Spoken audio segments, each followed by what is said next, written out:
and sat down at the right hand of the Father in heaven, sitting on his throne. But there's a word in there, and I mentioned last week that you got to get into this word and you got to study it. And like I said before, we've got so many things that translates, and one of the things I've got is this Hebrew Greek key word translation. And you get in there and you find out that this small little word here that says author means a whole lot more than just author. It could mean, it's a Greek word. I first looked at it and I said, that's aragos. Aragos. How you pronounce that? Aragos. Aragos. So I looked it up and it's archegos. Archegos.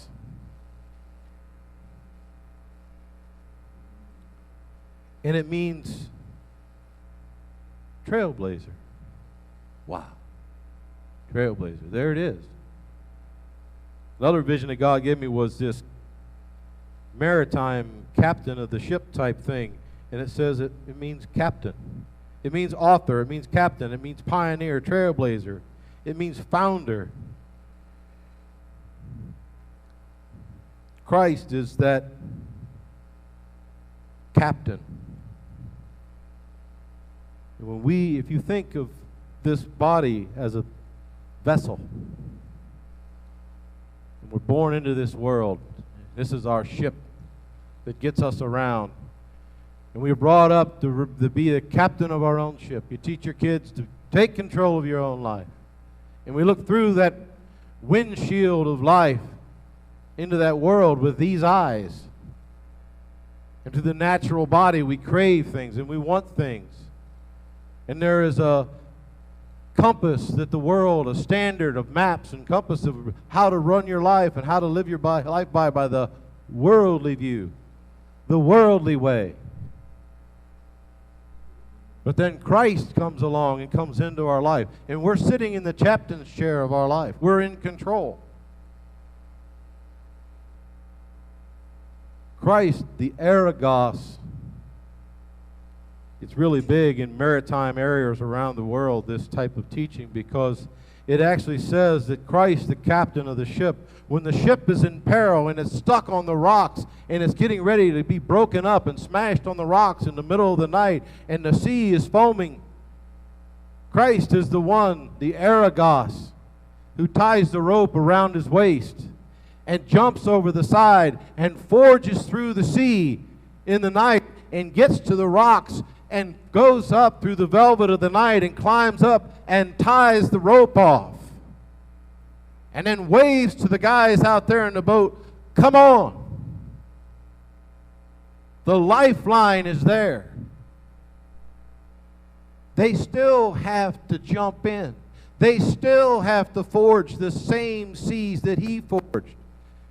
Climb the same rocks that he climbed. But they got a lifeline. And we, in the same way, have to walk the same path that Jesus walked. The narrow way. The way of submission. The way Jesus said, no one takes my life from me. I lay it down. Paul says, offer yourself as a living sacrifice. Lay it down. Living sacrifice. You see the pattern. There's a pattern that Christ set forth, that he modeled for us along the way. Along with the blood. The blood is there that washes. I think of that old hymn that speaks of a fountain flowing from Emmanuel's veins. And in that flood, the sinner loses all his guilty stains. But there is a way, that sanctification way, and you cannot, going back to the ship, you can't keep living life as the captain of your vessel. you've got a different view. When you get born again, we get a different view. Like those Old Testament saints, they had a view that was not of this world. They were Spirit-led. And we can either keep living a life living the way the world goes, or we can fall in and start going, but we have to relinquish command. You cannot have two commanding officers on the same bridge of the ship. You can't have two commanding officers of the same rank commanding a group of soldiers making a charge, and one saying charge and the other one saying retreat, and one saying full steam ahead and the other one saying right full rudder. When we are the captain of our own vessel and we're living life out there for whatever we want, Christ can shout all the commands he wants, but we're the captain. Christ allows us to stay in the captain's chair, but we have a ranking officer that is above us that we have to heed to through his word, through his way. Are we doing that? You look at all the people who are sailing this world, and they're gathering up unto themselves, and they're filling their ship full of all those worldly things. Look at the famous people that have done and had all that they could have, and they still were miserable. They still had no fulfillment. They had no purpose for their life. Because they're raking it in, and they're raking it in. Christ has a way, a will, a direction, a destiny for our lives. But you got to tune into it. You got to be willing to go by a whole different compass and a whole different set of road maps with a whole new definition of north and south.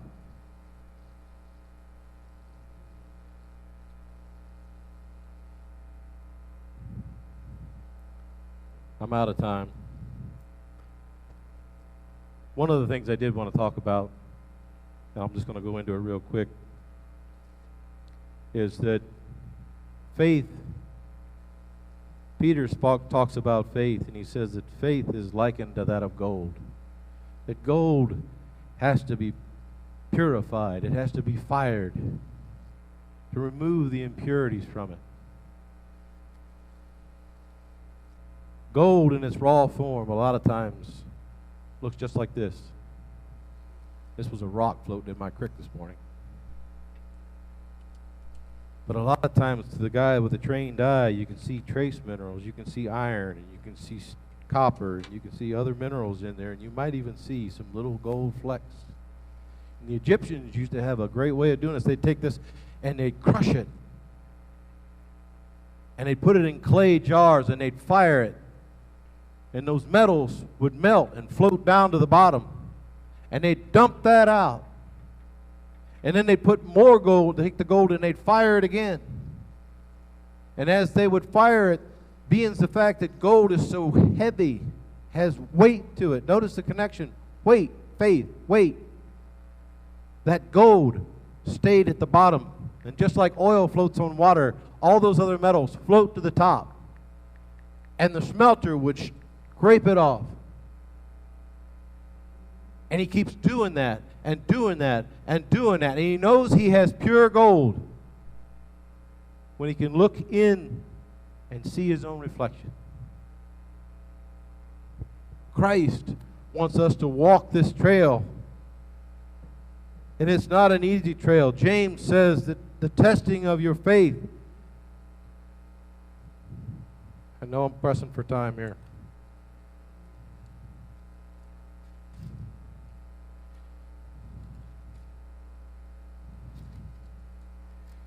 Consider it pure joy, my brothers, whenever you face trials of many kinds, because you know that the testing of your faith develops perseverance.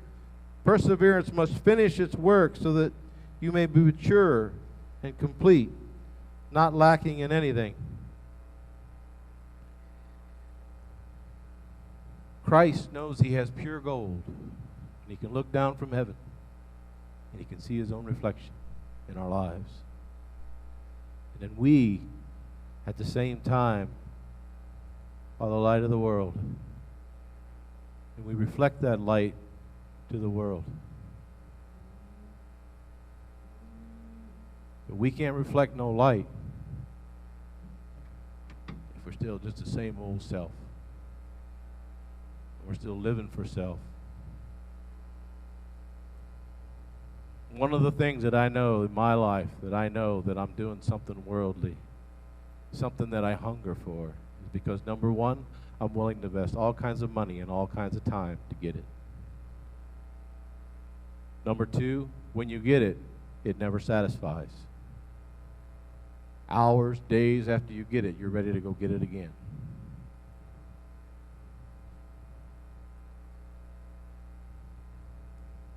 It never, ever is enough. And you just keep going after it and going after it and going after it.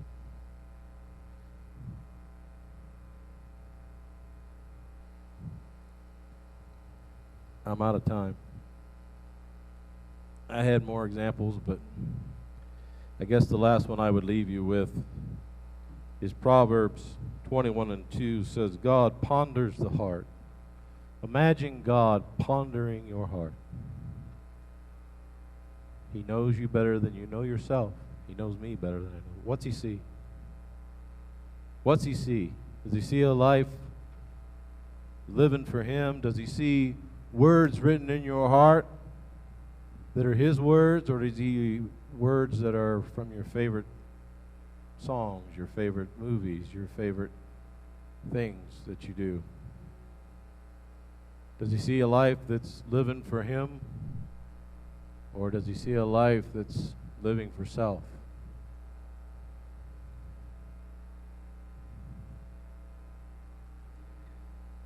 I believe Christy's got a song that was inspired for this moment. I would just ask that you just sit and just reflect. Where am I? Where am I in my walk with the Lord?